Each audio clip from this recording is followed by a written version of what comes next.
Flexibility. How do we loosen things up? How do we make it limber and get snap and vitality into our performances at the same time as keeping our figure stable and solid? We're going to get into some sophisticated stuff here. How to go from A to B in the most interesting ways. And we'll come to one of the great secrets of animation, which is, and this is a mouthful, successive breaking of joints to give flexibility. Point of our scene is this. The guy is, he's happy and he's sad. He sees something that makes him sad. So that's a nice key, and it's a key to, obviously they're both keys, because that's telling the story, right?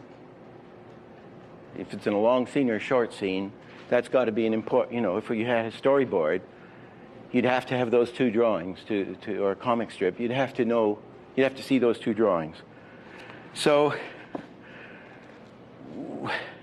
the answer is, how do you get nicely from this to this? That became the problem. How do you loosen it up? How do you limber it up? Limber it up. If you just do this, which is what most people would do, the in-between thing is there, isn't it? I haven't done it right. Well, it's this, isn't it? But that's pretty dull. Now, so this drawing becomes very important. This is, again, the passing position, if you want to call it that. But I call it the breakdown drawing. The breakdown drawing, which is a passing position. Where do we go in the middle to loosen it up? Where do we go in the middle to make it interesting? And I think it's the secret of animation. The secret of animation. Because any storyboard artist, comic strip artist, illustrator, anybody who's illustrating a story can do those two drawings nicely. But when it comes to animate the thing nicely, where are they going to go? Now, obviously, one of the first things you might, we're going to do a whole series of these things here, if I can be inventive. The first thing I would do is make him blink. If we're changing expression, you're going to tend to blink, isn't it? Michael Caine, in his acting thing, he said, if you're an actor in close-up, he says, watch what happens if you blink all the time. It's weak. And he says, what might happen if you just look at the camera? It's strong. It's kind of aggressive. But that would be a first thing to do, I would think. Right? And what would also be interesting, if we're going to have an in-between here, put it there. Immediately, you've gone somewhere else. You haven't gone from A to B. Go from A to X to B. What B? So that's the drawing that gives it life.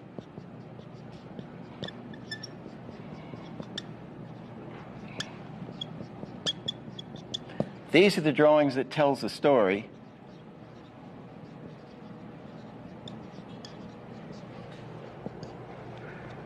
This is the animator. The animator lives in here, I say. That's where, and then of course, when you live in here and get good at this breakdown, doing an interesting breakdown, you get good at going from an interesting breakdown from here to here.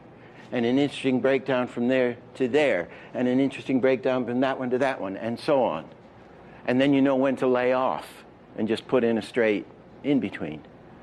Extra move in something, or an interesting way of going from one thing to the other. Anyway, so let's just put another one in here. Let's do that.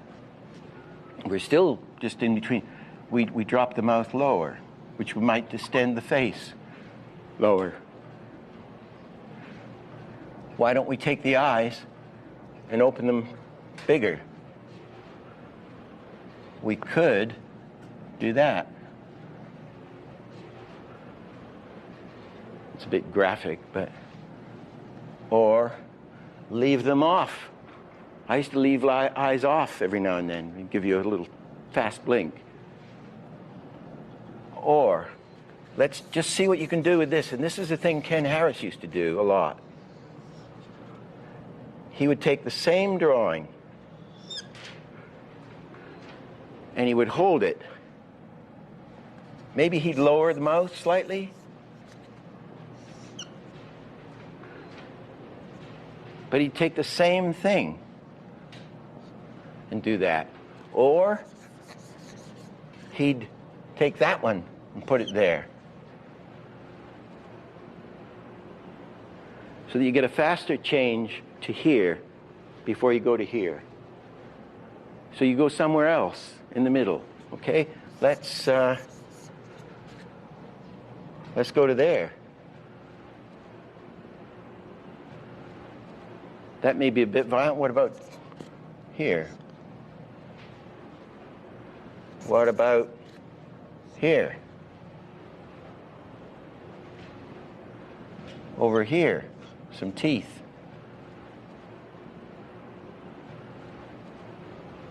You see what's happening? If the mouth went right up there, you'd get a compression on the face and the muscles here. You can see that one working. So you get a bigger change. Now somebody's going to say, is that an extreme? Or is that a key? Or is that a breakdown? Just say, it doesn't matter. It's the passing, it's the in-between drawing. It's the transitional drawing. I just call it the breakdown. Whether it turns out to be an extreme, it's never a key. It's never a key, never a key. It's never the storytelling drawing.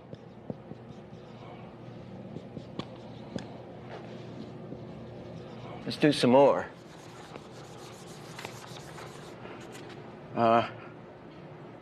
We might go up.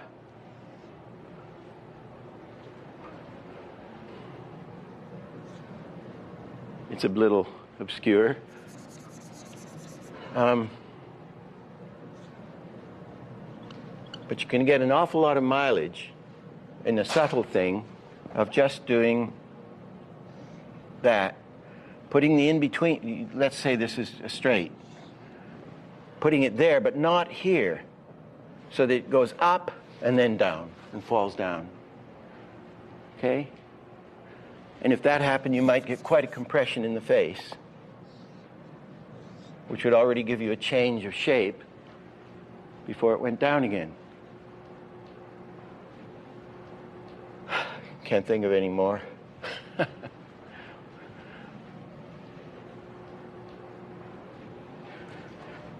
Ken felt he wasn't a terrific draftsman, right? Although, I don't know if I've said this before, we're making the fox go from here to here. He felt insecure about his drawing because he only really started at age 37 or 36. And he went to a studio where they trained animators. You had to pay $5 a week to learn. So he was there a week, and he had such a flair for it. The guy said at the end of the week, he said, well, look, Ken, you're so good at this. You can come here and work next week and work for nothing. That was his promotion. And I said, well, that's about what I'm paying you, Ken. Anyway, Ken felt insecure about the drawing, although not insecure about the animation. And what he would do, say this was a nice drawing of the fox, and he's going to go down to here. Ken would take this drawing and he'd put it in the middle like that. Just like using this drawing, the same drawing there. And I said, gee, why are you doing that? And he said, well, it's a nice drawing. I want to keep the look of it. And that gave his work a great stability, which a fancy artist wouldn't think to do. So let's do it again this way. He would take this drawing and he'd put that in the middle. Well, what he's doing is a very interesting breakdown here.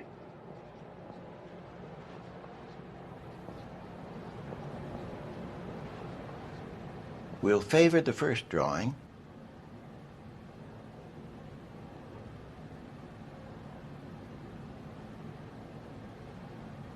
And now we'll favor the last drawing.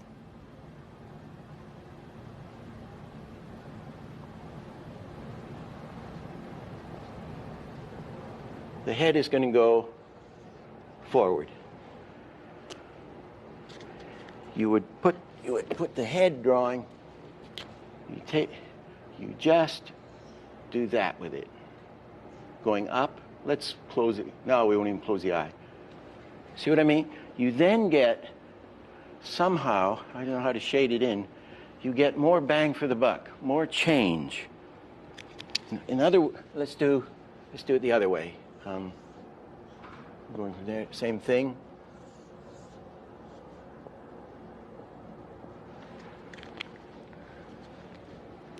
You tilt it forward. The thing is, instead of doing a sort of boring movement from here to here, A to B, we go B. See what I mean? And it can be very subtle. Just, wait a minute. That's just with a little one. Or going up. Okay? Or very broad. But it gives you more life in the middle. So let's put the breakdown here. Again, it gives us more action within the move. Or put it here. Again, it gives us more action within the action. If we put the breakdown in the middle, it works, but it's kind of boring.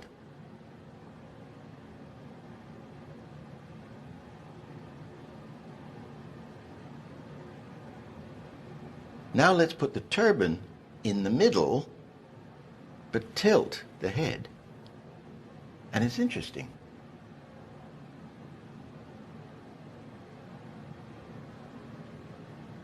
We progress this Hollywood mouse head and body forward, then we continue it forward, but tilt it down, and then pull back, tilting down a little bit more, and we get a really nice mouth.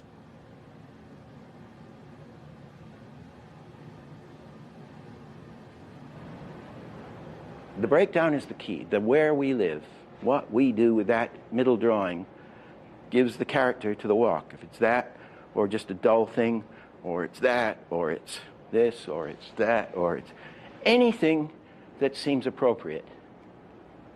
And she'll work. But that's how to think about it. In the 1920s, animators achieved a sense of flexibility by using what they called rubber hose animation, which was leaving out the bones and joints so that they could achieve fluid motion. Things worked in circles and figure eights. It was unreal and funny, and audiences loved it. Entertaining though rubber hose animation was, it limited the development of believability. In the 1930s, Disney pushed his animators to look for other ways of achieving flexibility while still using bones, joints, and muscles. We can achieve the same flexibility as rubber hose animation using straight lines. And one way to do this is by breaking the joints. We're now coming to the successive breaking of joints, which is another way to limber everything up, to loosen everything up. We have 3 joints in an arm, the wrist, the elbow, and the shoulder, not to mention 14 finger joints.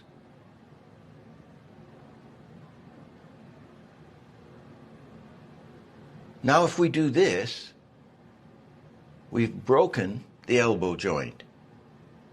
Now let's break the wrist. Now let's break the elbow joint in the opposite direction. Next, break the wrist in the opposite direction. Now, straighten the arm and then relax the hand. We break the joints one at a time. If all the joints do not break at the same time,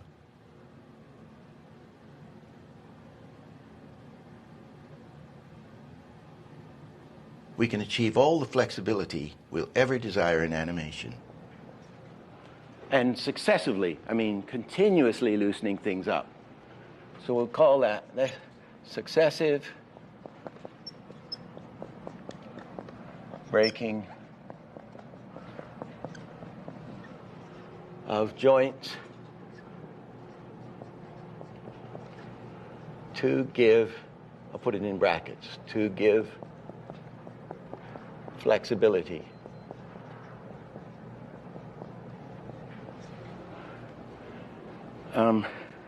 So we're just going to go into the successive thing. If we have a guy here,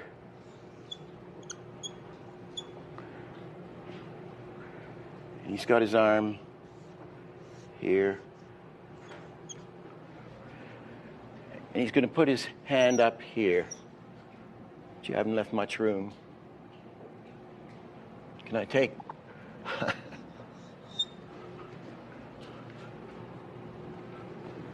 Okay? Obviously, we're now going to do the breakdown or middle position or passing position. And maybe there's a bit of drag there. If we put it there, it's going to be awfully dead, isn't it? It's awfully bad.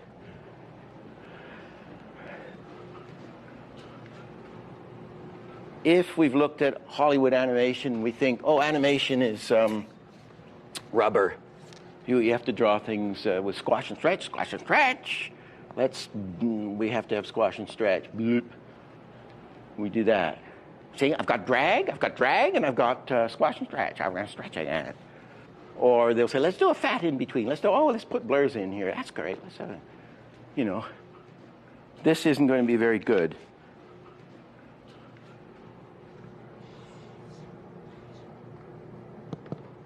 So he's got a long way to go to get up there.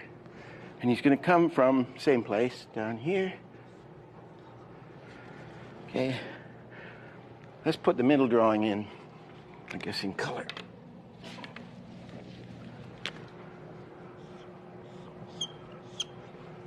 We're going to do this. Now, we don't have to break the elbow. We don't have to physically break the elbow with a hammer, and of course we'll drag the hand. Okay, there's your breakdown. Middle position. Now we put the other ones in. Let's just put one in between here. There would be more in betweens, but why don't we do this?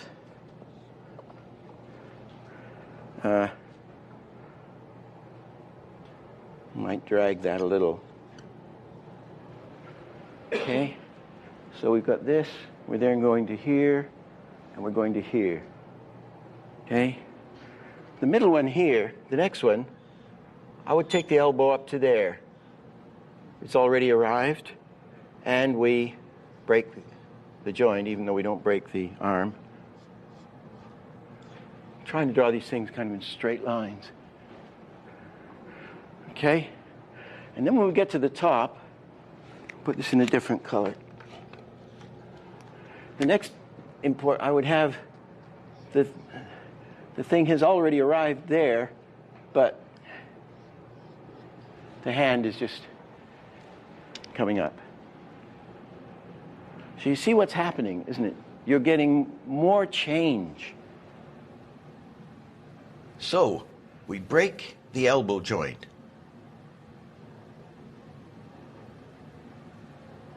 And break it again. Elbow is in the middle, but look where the hand is.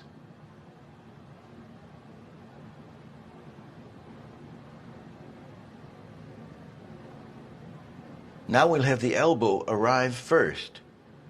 Much better. And we make the wrist arrive before the hand.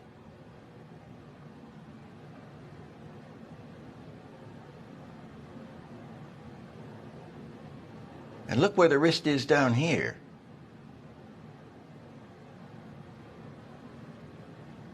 Now we've really got something.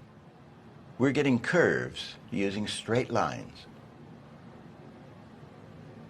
Let's do it going down where I'd put it here. And we drag the hand. We have smashed the joint there, haven't we? Does it work? No, yeah, it's all right. Here's the same principle coming down, but break the elbow this way.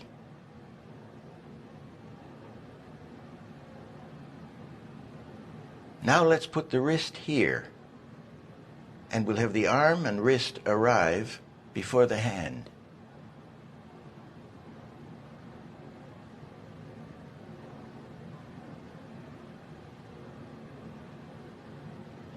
Actually, that's kind of the whole thing.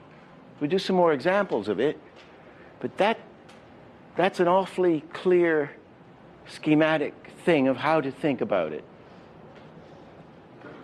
So in other words, you hunt for the thing that you can that will make it most interesting to loosen it up. And you're not afraid to smash the joint when it's necessary. Somebody's going to thump the desk. I'm going to go up like this. I do it here. I'm going to go up here. I'm going to smash the desk. So as I'm in a normal position here, I'm going to go up. I'll draw this out, up this way. As this hand is coming up, as the hand is going up, the elbow's coming down, and the hand is still going up, and it's getting ready, and then, bam, with leading out drawings in the middle. Here's how I would do it. The elbow leads going up, and the elbow leads coming down, while the hand continues going up. The elbow is still leading. Bam!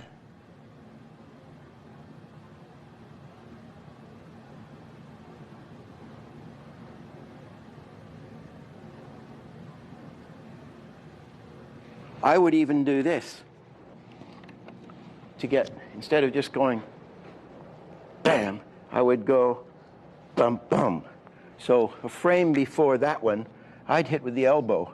I'd try that anyway. It might be it'll make it a little weaker, a hit, slightly weaker, but it'll give you a double hit. Dunk-a-dunk. It's like the bouncing ball, getting the contact, one bit and then another. It's a frame later, so you're not going to see it. Ba-dump. You're just going to feel it.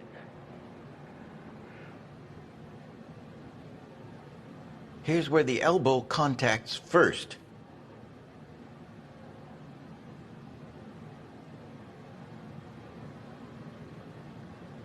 Kabam! Kabam! Kabam! I got two more examples of breaking of joints, and then a successive breaking of joints, and I think we got it. I'm going to draw my way right across here. So this is if a guy was pounding a table, or it could be a judge with a gavel, you'd get even more stuff happening, but this guy's just going to go like this, right? What's happening is we go up, again, it's the same thing as hitting the table, and it's coming down, and then pop, and and then up again. So you just start here. Here he is. Okay. Got his hand ready to bash it.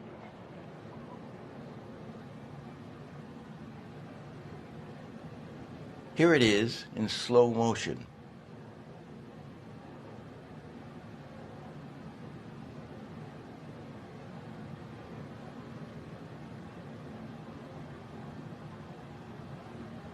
And at speed.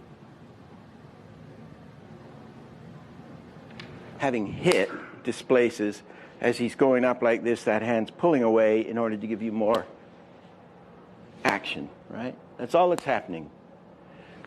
But you get all this, you can see it if you scan it, you get all this. I mean, how dull it would be, you know, so you get, that's how to use it.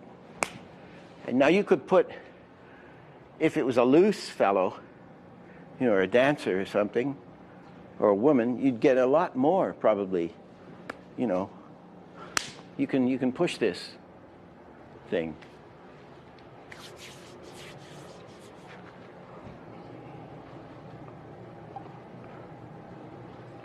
If you have a drummer,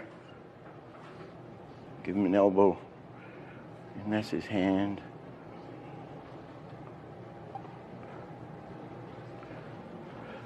I'll number the drumstick as 1. Okay. Now do each one of these in a different color.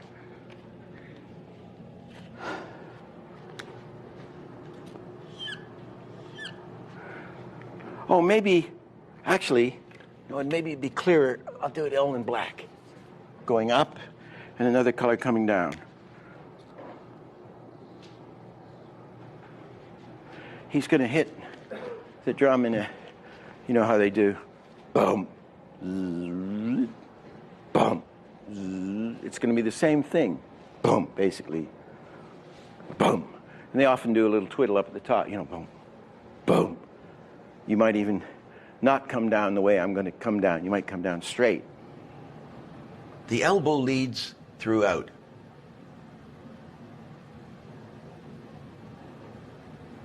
Break the joint. Break the joints.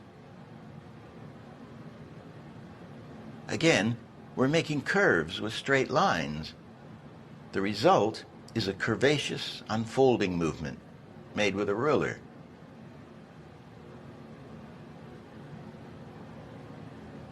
And it's more or less working in a figure 8.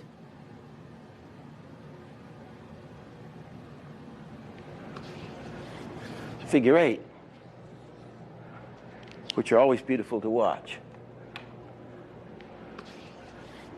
Ward Kimball, in a lot of his animation, makes tremendous use of figure 8s. Consciously, they use figure, you know. Is that clear? I think you got it. That's it.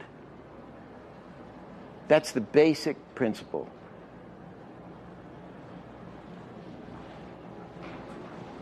Bam, bam, bam. And of course, it can be bam, bam, bam, bam, you know, whatever they do.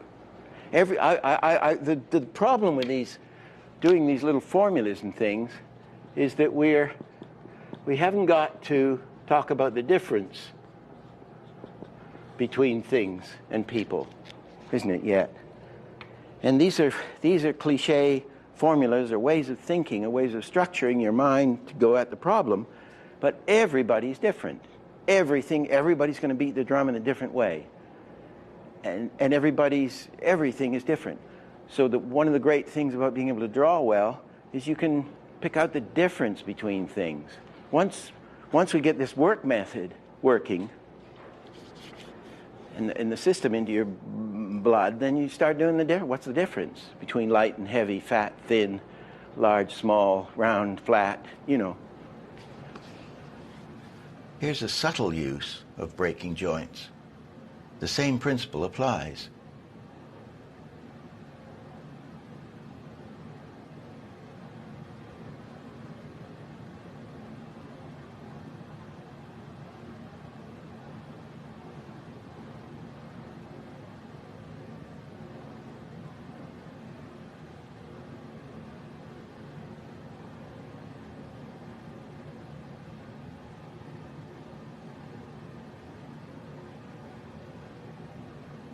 You can apply this endlessly.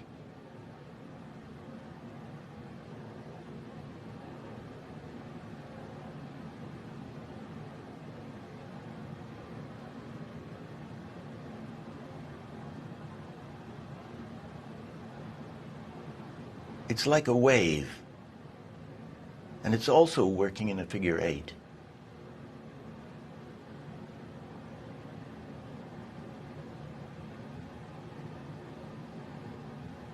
Here's a hand hitting a table.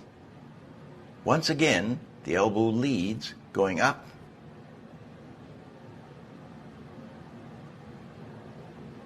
And the elbow leads coming down.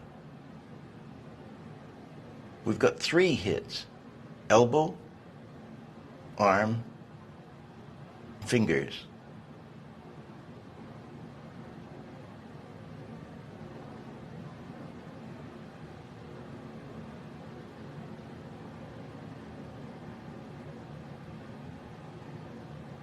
Take a simple clapping action with a mechanical in-between.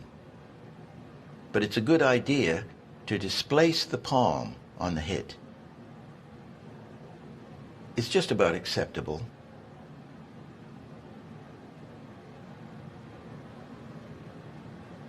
But now, let's break the joints, delaying the hand and leading with the wrist.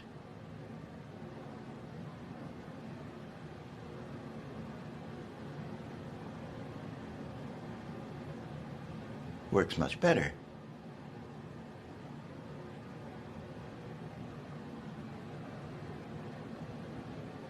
This will work with tiny actions,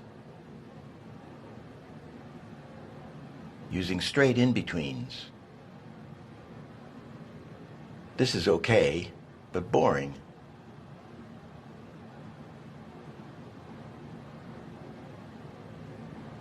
But even in a little thing like this, we can get flexibility.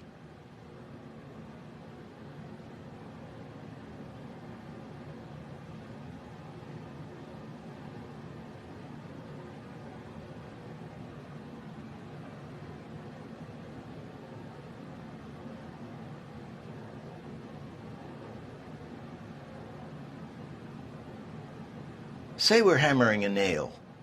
This spacing gives power to the hit.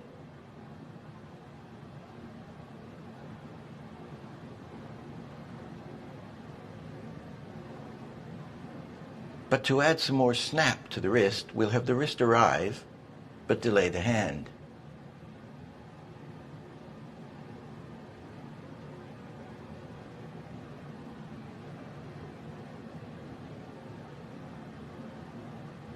Let's bang hands together.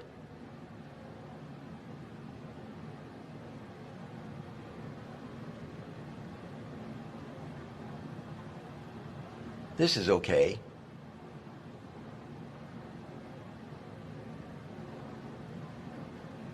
How about this for putting it together and pulling it apart?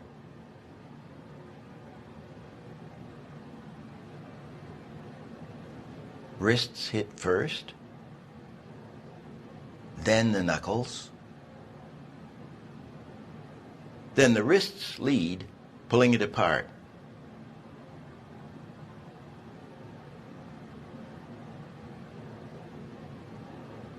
And the conclusion is that it is much more limber. When I was learning about breaking joints, I did an exercise to try out the principles. It came out pretty well, and it shows the work method that we use to get a fluid result. Here's my original sketch. The idea is to do a front view of a female swaying side to side, have her hips work in a figure 8, and have her head counter her body.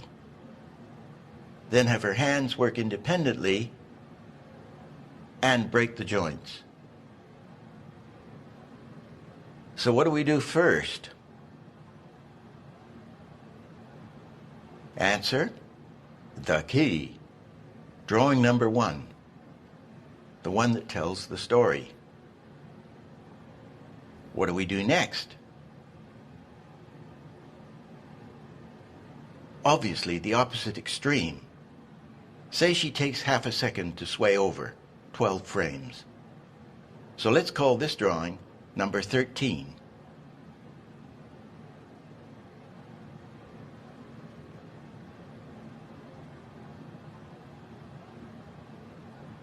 Now, we just put an interesting passing position as she goes over.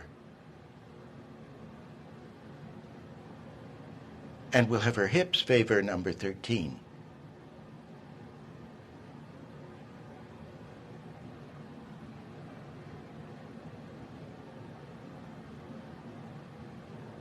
Now we'll go back the other way, but the passing position will have the hips favoring number 1, and then throw the leg off slightly. Now we'll have the basis for a cycle.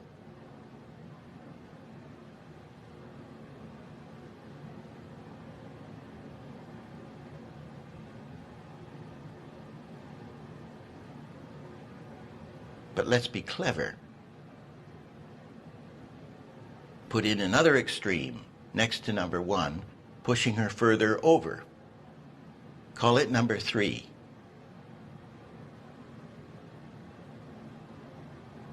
And now, do the same thing next to number 13, pushing her further over that side. And call it number 15.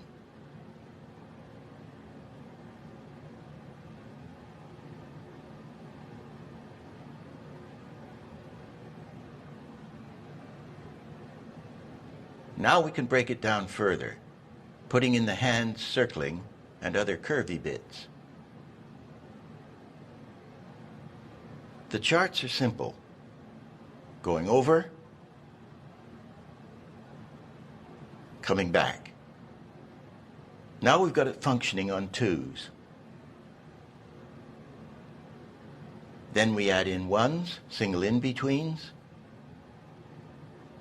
to smooth things out further.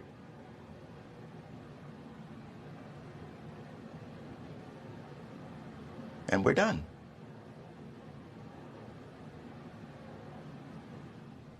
So, we've seen how the breakdown or passing position can give extra life to the action. And we've shown how successive breaking joints gives flexibility. Next, we'll be looking at overlapping action, which is often misunderstood.